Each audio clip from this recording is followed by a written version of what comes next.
మీ ఎలాంటి వ్యాపార ప్రకటనలకైనా వెంటనే మా ఛానల్ సంప్రదించండి. నమస్తే. ఈరోజు మన స్టూడియోలో ప్రముఖ ఆధ్యాత్మికవేత్త ఐకాన్ ఆస్ట్రాలజర్ గట్టుపల్లి సురేష్ బాబు గారు ఉన్నారు. గురుగారితో మాట్లాడేద్దాం. నమస్కారం గురుగారు. జై శ్రీమన్నారాయణ. గురుగారు, నక్షత్రాల సిరీస్ మనం చేస్తున్నాం. దానిలో భాగంగా ఈరోజు మనం పుష్యమి నక్షత్రం గురించి మాట్లాడదాం. ఈ నక్షత్రం యొక్క స్పెషాలిటీస్ ఏంటి, సహజ సిద్ధ లక్షణాలు ఏ విధంగా ఉంటాయి, పుట్టిన దగ్గర నుంచి మరణించే వరకు ఎలాంటి పరిస్థితులు వెలుగెదురవుతాయి, ఎలాంటి జాగ్రత్తలు తీసుకోవాలి? పోతే వీరు పుష్యమి అనగానే అందరికి గుర్తొచ్చేది అంటే గురువు, బృహస్పతి. దీనికి అధిపత దేవుడు ఏంటంటే బృహస్పతి, గురువు అనమాట. పుష్యమి నక్షత్రం పుట్టిన వారు దిగ్విజయంగా ఎప్పుడు కూడా ఉన్నత శిఖరానికి ఎన్నుకునేటువంటి విధంగా ఉంటారు, ఉన్నత స్థానాల్లోనే ఉంటారు. కాకపోతే ఈ పుష్యమి నక్షత్రం 4 పాదాలు కూడా కర్కాటక రాశి కింద వస్తాయి. ముఖ్యంగా ఈ కర్కాటక రాశి కింద వచ్చేటువంటి 4 పాదాలు పుష్యమి నక్షత్రంలో ఉంటాయి. దీని అధిపతి వచ్చేసి బృహస్పతి అంటే గురువు. ఇదొకటి. అయితే దీంట్లో నామ నక్షత్ర ప్రకారంగా పెట్టుకున్నవారు ఎవరు అంటే హా, హి, హు, రా, రి, రు, తర్వాత వచ్చి థా, థీ, థా. ఈ నక్షత్రాలతో పెట్టుకున్నటువంటి వారు ఇలాంటి లెటర్స్తో పెట్టుకోవాలి పేర్లు. ఇకపోతే మొదటి పాదం అనేది ఎవరికి దోషం లేదు. ఇకపోతే రెండవ పాదం అనేది పితృదోషం అనేది ఉంటుంది. అంటే మాతృపితృకి ఇద్దరికి కూడా పేరెంట్స్కి కొంచెం గండం అని చెప్పొచ్చు. రెండవ పాదం కూడా మంచిది కాదు, గండం అని చెప్పొచ్చు. ఇకపోతే 4వ పాదం మంచిదే. అయితే ఈ 2 పాదాల్లో పుట్టిన వారు ఎవరైతే ఉంటారో వారికి శాంతి అనే వస్తుంది. ఈ నవగ్రహాలకి శాంతి చేసుకోవాలి. దానాలు కొన్ని ఉంటాయి. గోదానం, వస్త్రదానం, భూదానం అని చెప్పేసి ఇలా కొన్ని దానాలు ఉంటాయి. ఆ దానాలు అయితే ఖచ్చితంగా ఇచ్చేయాలి. ఆ దానాలు వీరు పుట్టిన తర్వాత, బేబీ పుట్టిన తర్వాత 1 మంత్ లోపు, 30 రోజుల లోపు కనుక ఇలాంటి దానాలు చేసుకుంటే వీరికి మంచి జరుగుతుంది. అలాంటి దోషాలకి పరిహారం అవుతుంది. ఇది దీనికి సంబంధించి. అయితే దీని అధిపతి మనం బృహస్పతిని చెప్పుకున్నాం. అయితే దీనికి సంబంధించినటువంటి నక్షత్ర లక్షణాలు ఏంటి, అసలు ఈ నక్షత్రానికి సంబంధించిన ముఖ్యంగా ఇంకోటి లక్కీ నెంబర్ 8 and 3, 8, 3. ఈ 2 కూడా బృహస్పతికి చాలా ఇష్టమైనటువంటి నెంబర్లు. 8 వచ్చేసి కొంచెం బద్ధకంగా ఉంటుందన్నమాట, శనితో కూడినటువంటి నెంబర్ కాబట్టి. ఇక 3 అనేది అయితే బృహస్పతికి దిగ్విజయంగా ఉంటుంది. ఏది కూడా శివుని యొక్క నేత్రం 3. అలానే ఈ యొక్క లక్కీ నెంబర్ 3 బృహస్పతికి. ఈ 2 అందరూ గుర్తుపెట్టుకోవాలి. అయితే తర్వాత వచ్చేసి ఈ నక్షత్రం కల లక్షణాలు ఏంటి, వీటి యొక్క గుణగణాలు ఏంటి, వీరు ఎలా రాణిస్తారు. అయితే ఈ నక్షత్రంలో ఉన్న వారికి గుణగణాలు, నక్షత్రాలు అయితే వీరైతే కొంత కర్కాటక రాశిలో ఉంటారు కాబట్టి మధ్యస్థగా ఉంటారు. వీరి ఆలోచన విధానం కావచ్చు, ఇంకొకరిని నొప్పించకుండా ఉంటుంది వీరి ఆలోచన. ఏదున్నా కూడా మనసులోనే పెట్టుకుంటారు. ఇప్పుడు ఇద్దరు ఫ్రెండ్స్ కావచ్చు, భార్యాభర్తలు కావచ్చు, ఇద్దరు అన్యోన్యంగా ఉంటారు, ప్రేమగా ఉంటారు. ఎదుటివారు ఓర్చుకోలేక వారికి తెలియకుండా వీరికి తెలియకుండా వారికి పుల్లలు పెట్టేస్తారు. సపోజ్గా ఈ పుల్లలు పెట్టిన తర్వాత కర్కాటక రాశి ఏదైతే ఉందో, ఇప్పుడు మనకి పుష్యమి నక్షత్రం వాళ్ళు ఎవరైతే ఉన్నారో ఈ పుష్యమి నక్షత్రం వాళ్ళ దగ్గరికి వచ్చి చెప్తారు, పలానా వాళ్ళు ఇలా అంట అని. అనగానే ఈ పోయేసి ఆవేశపడేసి వాళ్ళని ఏదో చేసేయటం కానీ కొట్టడం కానీ ఇట్లాంటివి ఉండదు. నువ్వు ఇలా అంట కదా అని అడగరు. వీరు మైండ్లో పెట్టుకుంటారు. మళ్ళీ సమయము, అవసరము, అవకాశం వచ్చినప్పుడు చూస్తారు. ప్రూఫ్లన్నీ పెట్టుకుంటారు దగ్గర, పెట్టుకొని అప్పుడు ఆలోచిస్తారు అన్నమాట. అందుకే వీరు ఎక్కువగా డాక్టర్స్, కలెక్టర్స్, లాయర్లు, స్టాటిస్టిక్స్, కోడింగ్ అలాంటి వాటిలో ఎక్కువగా పరిగణనలు రాణిస్తారు వీళ్ళు. ఇంకా వీరు శాస్త్రజ్ఞులుగా కూడా బాగా పనిచేస్తారు. మెడిసిన్లో కోడింగ్ లాంటి వాటిలో బాగా పనిచేస్తారు. అలానే ఈ ఫ్లేవర్స్ కలుపుతారు చూసారా, ఏ ఫ్లేవర్ ఎంతెంత మోతాదు కలపాలి మెడిసిన్కి అని చెప్పేసి అని, దాంట్లో కూడా వీరు రసాయనాల స్టాటిస్టిక్స్ కూడా వీరు బాగా పనిచేస్తారు అన్నమాట. అంటే వీరు ఎక్కువగా మైండ్తో ఆలోచిస్తారు, తొందరపడి మాట్లాడరు. ఒకవేళ మాట్లాడారు అంటే దానికి ఏదో రీజన్ ఉంటుంది. కాబట్టి వీరికి ఒక బాధ్యతగా ఉంటారు. ఒక చిన్న వయసులో ఉన్నప్పటి నుంచి వీరికి బాధ్యతలు తెలుస్తాయి. సంపాదన ఎక్కువ ఉంటుంది, దాచిపెట్టే గుణం ఎక్కువ ఉంటుంది వీరి దగ్గర. అన్నీ కూడా డబ్బు కూడా ఎక్కువ ఉంటుంది వీరి దగ్గర, దాచిపెడతారు. ఈరోజు డబ్బులు లేవు అనుకుంటే ఖచ్చితంగా వాళ్ళ దగ్గర ఎంతో ఉన్నాయని అర్థం. కాబట్టి వీరు అందరి దగ్గర డబ్బు లేవు అనుకోవడానికి లేదు, కానీ ఖచ్చితంగా అయితే సాధిస్తారు, దాచిపెడతారు. వీరు వేరే ఒకరి ఆస్తిని కాపాడుకుంటూ ఉంటారు. మరొకటి వీరి అదృష్టం ఏంటంటే వేరే ఆస్తిని కాపాడుకుంటూ ఉంటూనే ఉంటారు వీరు. అంటే బినామీలుగా ఉండేటువంటి అదృష్టం కూడా ఉంటుంది. ఎవరికైనా బినామీ కావాలంటే పుష్యమి నక్షత్రం వాళ్ళు ఉంటే చూడండి. పుష్యమి నక్షత్రం వాళ్ళు ఉంటే వారి దగ్గర డబ్బులు బంధన అనమాట. ఒక నాగబంధన, హనుమాన్ బంధన, లేకపోతే నరసింహస్వామి బంధన, లేకపోతే మైసమ్మ బంధన, అవి ఎట్లయితే ఉంటాయో వీరు కూడా బంధన లాంటి వారు. డబ్బున్నా ఏదున్నా సరే వీళ్ళ లోపలే పెట్టుకుని ఉంటారన్నమాట. కాబట్టి ఇలాంటి వాళ్ళని బినామీలుగా కూడా పెట్టుకోవచ్చు. అంటే ఎంత నమ్మకస్తులో అర్థమైంది మీకు, అంత నమ్మకంగా ఉంటారు వీరు. వీరి దగ్గర వీరు డబ్బు లేని వారే ఉంటారు అనుకోండి. పుష్యమి నక్షత్రం వాళ్ళు డబ్బు లేదు, పేదవారు. ఏ రోజు పని ఆ రోజు చేసుకుని బతుకుతారు. కానీ వీరి దగ్గర తీసుకెళ్ళి 10 కోట్లు పెట్టండి, రూపాయి కూడా కదిలేరు. అదే నమ్మకం అంటే. కాబట్టి ఇలాంటి వాళ్ళందరూ నమ్మకస్తులుగా ఉంటారు. పెద్ద పెద్ద బిజినెస్ చేసేవారికి, పెద్ద పెద్ద రాజకీయ నాయకులందరికీ కూడా వీరందరూ కూడా పర్సనల్ సెక్రటరీగా ఉంటారు. పుష్యమి నక్షత్రం వాళ్ళు పర్సనల్ సెక్రటరీగా ఉంటారు. ఎందుకంటే వీరిలో మైండ్ సెట్ ఎక్కువ ఉంటుంది, ఆలోచన విధానం చాలా గొప్పగా ఉంటుంది వీరికి. ఇప్పుడు 10th క్లాస్ చదివేటువంటి పిల్లవాడికి ఒక లెక్కో పాఠమో లేకపోతే పద్యమో లేకపోతే సంథింగ్ రాదనుకోండి, ఈ ఒక పుష్యమి నక్షత్రం వాళ్ళు 7వ క్లాస్ వాడు ఉన్నాడు అనుకోండి, 10వ క్లాస్లో ఏం జరుగుతుందో చెప్తాడు. ఎడ్యుకేషన్ పరంగా అంత నాలెడ్జ్ ఉంటుందన్నమాట. కాబట్టి వీరి ఎదుగుదల కూడా చాలా బాగుంటుంది. ఇక నేను చెప్పినట్టు లేదండి గురువుగారు అంటే అది నా పరంగా తప్పు కాదు, నక్షత్రం తప్పు కాదు, అది కేవలం ఏదో సంథింగ్ అయి ఉంటుంది. అది ఖచ్చితంగా చూపించుకోవాలి. అయితే ఈ పుష్యమి నక్షత్రం వారైతే ఖచ్చితంగా చైతన్యవంతులు అవుతారు. ఈ పుష్యమి నక్షత్రం వాళ్ళైతే అదృష్టవంతులు అవుతారు. ఇకపోతే వీరికి చిన్న వయసులోనే పెళ్ళి అవుతుంది. ఇదోటి వారికి కొంతమందికి అయితే అదృష్టం అని చెప్పొచ్చు. ఇంకోళ్ళకి ఉన్నది 6, 9, 3లో గురువు కానీ 6, 9, 3లో శుక్రుడు కానీ ఉంటే కొంత జాగ్రత్తగా ఉండాలి. ఎందుకంటారేమో అందరికీ అట్రాక్ట్ అవుతారు, ఎక్కువగా లైన్ వేస్తారు. మనకి లైన్ వేయటం ఎక్కువ వద్దనమాట, ఫ్యాన్స్ ఎక్కువైపోతారు. కాబట్టి ఆ నక్షత్రాలకు అల్లవటువంటి వారు హీరోలు కానీ సెలబ్రిటీ కానీ ఎవరైనా ఉంటే వారికి సినిమాలు తీసినా తీయపోయినా కనిపించినా కనకపోయినా ఫ్యాన్స్ అనేది అట్లే ఉండిపోతారు అన్నమాట. వారు శాశ్వతంగా ఉంటారు. కాబట్టి సేవా ధర్మం కూడా వీరికి ఎక్కువగానే ఉంటుంది. వీరు 2 పనులు చేస్తారు, ఒకటి ఏది చేయరు.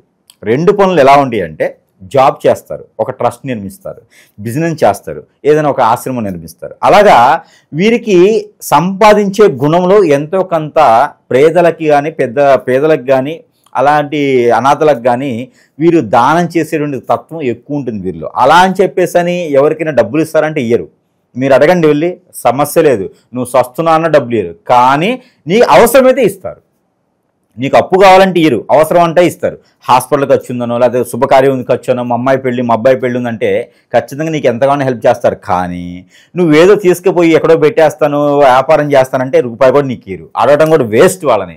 అయితే అంత గొప్పగా ఉంటారు అన్నమాట. అంటే ఎదుటి వ్యక్తులు కూడా మనతో పాటు బాగుండాలి అనే వాళ్ళు ఈ రోజుల్లో చాలామంది తక్కువ ఉన్నారు. కానీ ఈ యొక్క పుష్యమి నక్షత్రం వాళ్ళైతే దానికి తగ్గట్టుగా ఉంటారు. ఇంకోటి వీరి చేతి బోని కూడా హస్తవాయి కూడా చాలా మంచిది. వీరు ఎదురొచ్చిన అస్తవాయి వీరి చేతిలో బోని చేసినా, ఎక్కడైనా షాపింగ్ మాల్ రిబ్బన్ కటింగ్ చేసినా దిగ్విజయంగా ఉంటే దినదిన అభివృద్ధి అవుతుంది. ఇకపోతే వీరి కుటుంబ జీవితం వీరికి చాలా అద్భుతంగా ఉంటుంది. చిన్నప్పుడు పెళ్ళైనప్పటికీ కూడా బాధ్యతగా ఉంటారు. అలానే పిల్లల్ని ఎలా పోషించాలి, ఎలా పెంచాలి అనే ఒకటి అవగాహన అయితే వీరికి ఉంటుంది. వారి పెత్తనమే తీసుకుంటారు, వేరే పెత్తనం చేస్తే కూడా ఒప్పుకోరు.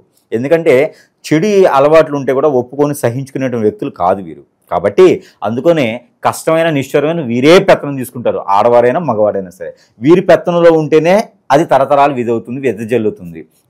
ఈ పుష్యమి నక్షత్రం వారు ఎవరైనా సరే ఉండి, భార్య అయినా భర్త అయినా ఉండి, వారు కాకుండా వేరే ఎవరైనా పెత్తనం చేస్తున్నారు, ఇంట్లో బాధ్యత అంతా తీసుకున్నారంటే ఇమ్మీడియట్గా ఆ లాక్స్ అన్ని లాగేయచ్చు పుష్యమి నక్షత్రం వాళ్ళు. ఎందుకంటే వీరి దగ్గర కనుక లాక్స్ ఉంటే జీవితకాలం ఇబ్బంది లేకుండా ఉంటుంది. మరొకటి ఏంటంటే దీనికి అధిపతి గురువు కాబట్టి ఏ గ్రహం కూడా చెడు ప్రదేశాల్లో ఉన్నా కూడా అది ఎక్కువగా బాధించదు. ఒక్క శని భగవానుడు, ఒక్క రవి తప్పితే వేరే ఏ గ్రహాలు కూడా అనుకూలత తక్కువగా ఉన్నప్పటికీ కూడా ఏ పెద్దగా బాధించవు. గురువు కనుక బలం తక్కువగా ఉండేప్పటికీ, గురువు బలం తక్కువగా ఉండి శని కానీ రవి కానీ ఉచ్చంలో ఉంటే కనుక వారికి కొంత ఇబ్బంది అయితే కలుగుతుంది. అదే సమయంలో ఎవరైనా వీరి ఓర్చుకోలేని తత్వంతో ఎవరైనా హిప్నటిజం, బ్లాక్ మ్యాజిక్ లాంటి ఎవరైనా చేయించారనుకోండి, ఆ ఎఫెక్ట్ కూడా మూలిగిన తటికబెట్టుగా వీరి నెత్తిన పడుతుంది. అప్పుడు వీరికి ఆరోగ్య సమస్యలు అనేది ఏర్పడతాయి. ఎక్కడేసిన గొంగడు అక్కడే ఉంటుంది, ఇచ్చిన డబ్బులు రావు, చిరాకు, ఒంటరిగా ఉండాలనిపిస్తుంది, ఏం చేయాలనిపిస్తుంది. అలానే చదువుకుంది ఒకటి ఏం చేయలేని పరిస్థితి. ఎంబీబీఎస్ చేస్తారు, ఏం చేయలేరు, కండక్టర్ అవుతారు. అట్లాంటి చిన్న జాబులు చేసుకుంటూ బతకడం, ఏ రోజుకు ఆ రోజు గడుపుకోవడమో జరుగుతూ ఉంటుంది. గురు దశ ఉంది కాబట్టి పుష్యమి నక్షత్రానికి పునర్జన్మ ఉండదు. అదొకటి గుర్తుపెట్టుకోండి. ఏదున్నా కూడా ఈ కలియుగంలోనే చేసుకోవాలి, ఈ కలియుగంలోనే సాధించుకోవాలి. ఈ ఒకటే జన్మ ఉంది అనుకోవాలి. ఒకటే జన్మ ఉంటుంది వారికి, అది కూడా పుష్యమి నక్షత్రం దేవ నక్షత్రం అనమాట, దేవగుణం ఉంటుంది దానికి. కాబట్టి పుష్యమి నక్షత్రం పుట్టినటువంటి ఏ పాదంలో పుట్టినప్పటికీ మరో జన్మ అనేది ఉండదు. ఇది మోక్ష జన్మ అంటారు. దేవునితో సమానం. ఏది మనం ఇందా కలియుగన జబులు కాదు, దేవునితో సమానం. కాబట్టి వారికి వారే ఏదైనా దాన ధర్మాలు, యజ్ఞ యాగాలు, హోమాలు లాంటివి చేసుకుంటే మంచి జరుగుతుంది. ఇకపోతే చివరిగా మనకి ఈ యొక్క పుష్యమి నక్షత్రంలో పుట్టిన వారి గురించి గుణగణాలు తెలుసుకున్నాం. కాబట్టి ఈ యొక్క పుష్యమి నక్షత్రంలో పుట్టిన వారికి భార్యాభర్తల్లో ఇడిపోయినా, భర్త భార్య వేరు వేరు నక్షత్రాలతో ఉండి విడిపోయినా కూడా వాళ్ళు మళ్ళీ త్వరగా కలుసుకునే దానికైతే ఆస్కారం లేదు. కాబట్టి విడిపోకుండానే చూసుకోవాలి. ఓకే. రెండోది, పుష్యమి నక్షత్రంలో పుట్టిన వారు పుష్యమి నక్షత్ర వాళ్ళని కూడా చేసుకోవచ్చు. ఎందుకంటే దైవగుణం కాబట్టి ఆ నక్షత్రంలో పుట్టిన వాళ్ళని కూడా చేసుకోవచ్చు. ఇకపోతే కర్కట రాశి వాళ్ళు కర్కట రాశి వాళ్ళని చేసుకోవచ్చు, ఈ నక్షత్రంలో పుట్టితే చాలు. ఇకపోతే మిథున రాశి వాళ్ళని కూడా, మిథున్ కాదు, మేషరాశి వృషభ రాశి వాళ్ళని కూడా వీరు పెళ్లి చేసుకోవచ్చు. అలాగే తులారాశి వాళ్ళని చేసుకోవచ్చు. మకర రాశి, కుంభరాశి ఈ రాశుల్లో వాళ్ళని వీరు పెళ్లి చేసుకోవచ్చు. ఇకపోతే వీరికి దిక్కు ఏదైనా గృహం తీసుకోవాలి అనుకుంటే కనుక తూర్పు పడమర 2 దిక్కులు వీరికి అద్భుతంగా కలిసి వస్తాయి. అందులోనూ ఈశాన్యంలో ఉన్నటువంటి డోర్స్ అయితే వీరికి అద్భుతం, ఇంకా చెప్పే అవసరమే లేదు. ఇక వీరికి కలిసి వచ్చేటువంటి కాల సమయం ఎప్పటి వరకు ఉంటుందంటే గురు దశ, శుక్రుని యొక్క దశ, రాహు దశ వీరికి అద్భుతంగా యోగిస్తుంది. ఆ దశలు ఎప్పుడు వస్తాయి వీరికంటే 30 నుంచి 40 సంవత్సరాల లోపు ఆ దశలు అనేది మొదలవుతాయి వీరికి, ఎప్పుడు ఏ పాదంలో పుట్టినప్పటికీ కూడా. అలాంటి దశల్లో వీరికి అద్భుతంగా కలిసి వస్తుంది. ఇక పుష్యమి నక్షత్రం వారికి ఇంకేం కలిసి రావట్లేదు, గురువుగారు చెప్పింది జరగట్లేదు అంటే కనుక ఖచ్చితంగా మనతో ఉండేవారు మనకు వెన్నుపోటు పొడి చేసి మన ఇంట్లో వాళ్ళు, మన చుట్టాలో, మన బంధువులో, లేకపోతే మనకు తెలిసినటువంటి శ్రేయోభిలాషులో, ఫ్రెండ్స్, ఈ కొలీగ్స్ ఎవరొకరు మన ఎదుగుదల తట్టుకోలేక, మన మంచితనం తట్టుకోలేక కేవలము ఏదో రకమైనటువంటి చెడు క్రియలు చేయించడం ద్వారా మనకు అదృష్టం అనేది కలిసి రాదు. అలాంటి అదృష్టం ఉన్న వాళ్ళు ఏంటంటే సమీప దూరంలో ఉన్నటువంటి గురువు గారిని ఖచ్చితంగా సంప్రదించాల్సిందే. ఇక కొన్ని రకాలుగా చిన్న చిన్న విషయాలు ఉన్నాయంటే కనుక మన వద్ద ఆల్రెడీ కొన్ని రకాల వస్తువులు అయితే ఖచ్చితంగా ఉన్నాయి. అవి కనుక వారు తీసుకున్నట్టయితే కొంతమేర ఉపశమనం అయితే లభిస్తుంది. దాంతో కలిపేసి ఇది సెంటు అని ఉంటుంది. ఈ పుష్యమి నక్షత్రం వాళ్ళు వాడుకుంటే ఇంకా అద్భుతంగా ఉంటుంది. గురువుకు సంబంధించినటువంటి మంత్రం కూడా ఉంటుంది ఇందులో. ఈ ఒక సెంటు రాసుకోవడం వల్ల మనకి జరిగినటువంటి హిప్నాటిజం, బ్లాక్ మ్యాజిక్, వశీకరణం, మనం ఎదగలేని తత్వంతో ఆ అక్షదిబ్బంధన ఏదైతే ఉందో అవన్నీ కూడా తొలగేదానికి ప్రతిరోజు ఈ బయటికి ఈ సెంటు రాసుకొని వెళ్తే చాలు, బట్టలకి మనకు అన్ని రకాల ఇబ్బందులు లేకుండా తొలుగుతాయి. అలానే మనకి చిన్నపిల్లలు కూడా ఉంటారు. పుష్యమి నక్షత్రం పుట్టిన 16 సంవత్సరాల బాలదృష్టి రోగాలతో చిన్నపిల్లలు ఉంటారు. ఎదుగుదల లేకుండా మైండ్ ఉంటుంది, నరదిష్టి, నరఘోషం ఉంటుంది వారి మీద. మా అబ్బాయి ఎంత బాగున్నాడు మీ అబ్బాయి అనిపింటే నరదిష్టి, ఎంత బాగుందో మీ అమ్మాయి అనుకుంటే నరదిష్టి. అవన్నీ కూడా పటాపంచడానికి తాబీజ్ ఇస్తున్నాం మనం. ఈ తాబీజ్ వచ్చేసి చిన్నపిల్లల కాలుకైనా, ఈ గొంతుకైనా కట్టుకోవచ్చు, మెడలకి.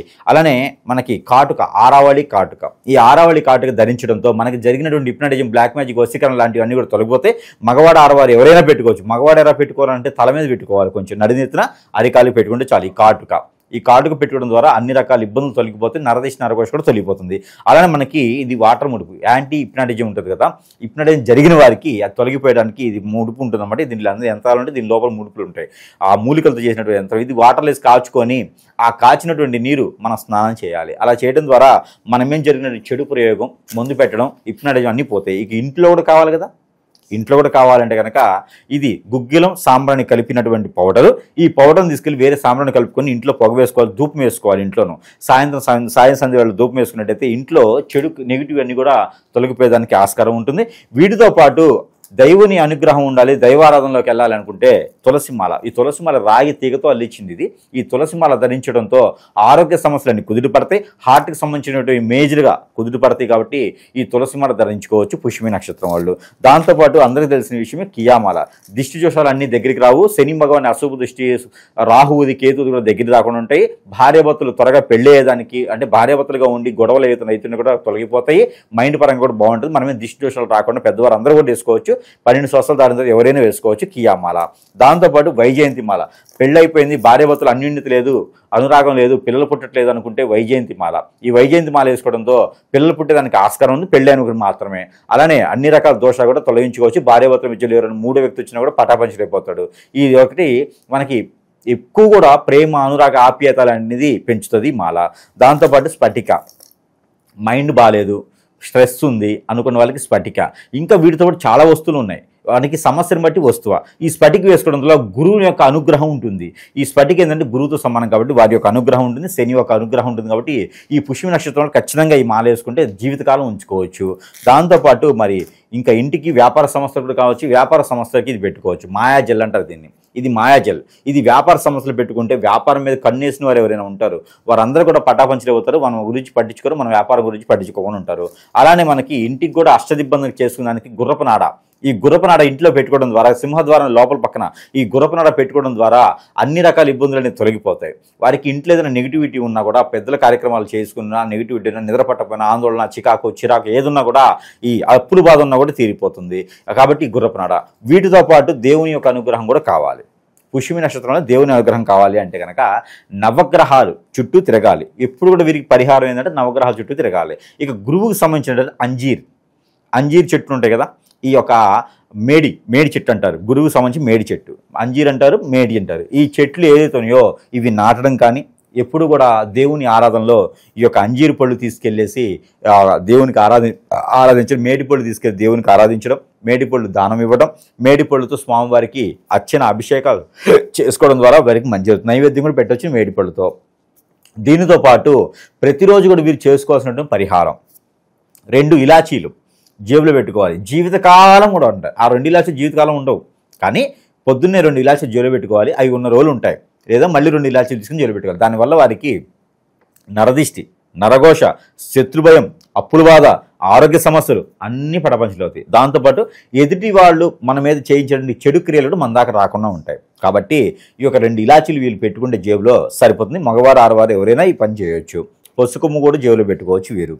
ఇలా చేసుకొని అదృష్టవంతులు అవ్వచ్చు.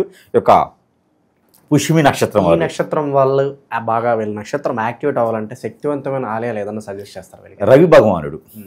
రవి భగవానుడు ఉదయించే సూర్యునికి పూజించుకోవాలి. నవగ్రహాల్లో ఒకటి గురుగ్రహం, బృహస్పతికి ఎక్కువ ఆరాధించుకోవాలి. ఇంకా వీరికి ప్రాబ్లం ఉంది అంటే కనుక పచ్చ పెసలు, ఒక పచ్చ కలర్ క్లాత్, బ్లౌజ్ పీస్ ఏదైనా సరే దానం ఇవ్వాలి ఎప్పుడైనా ఒకసారి. అలానే వీరికి బనానా అంటే అరటి చెట్లు ఎక్కడైనా నాటాలి. ఇలాంటివి చేస్తే వీరికి పాజిటివ్ వస్తుంది. గురువారం రోజు వీరికి పాజిటింగ్ ఉండాలి. గురువారం రోజు వీరు పాజిటింగ్ ఉంటే కూడా మంచి కలిసి వస్తుంది. రెండో చెట్టు రావి చెట్టుకి రాగి చెమ్ములో నీళ్లు పోయాలి.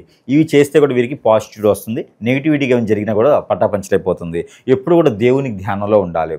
వీరు ఓం నమో బృహస్పతి అయిన నమః అనే మంత్రాన్ని కూడా వీరు పారాయణం చేసుకోవచ్చు ప్రతినిత్యం కూడా. ఇలా చేస్తే ఖచ్చితంగా వీరికి అదృష్టం అనేది రాకుండా ఎక్కడికి పోతుంది. చెప్పింది గురువు గారు కదా, ఖచ్చితంగా అదృష్టం వస్తుంది. ఓవరాల్గా పుష్యమి నక్షత్రం గురించి, వీళ్ళ లైఫ్ ఎలా ఉంటుంది, లైఫ్ మొత్తం ఎలాంటి జాగ్రత్తలు తీసుకోవాలి, చాలా బాగా గురించి ధన్యవాదాలు.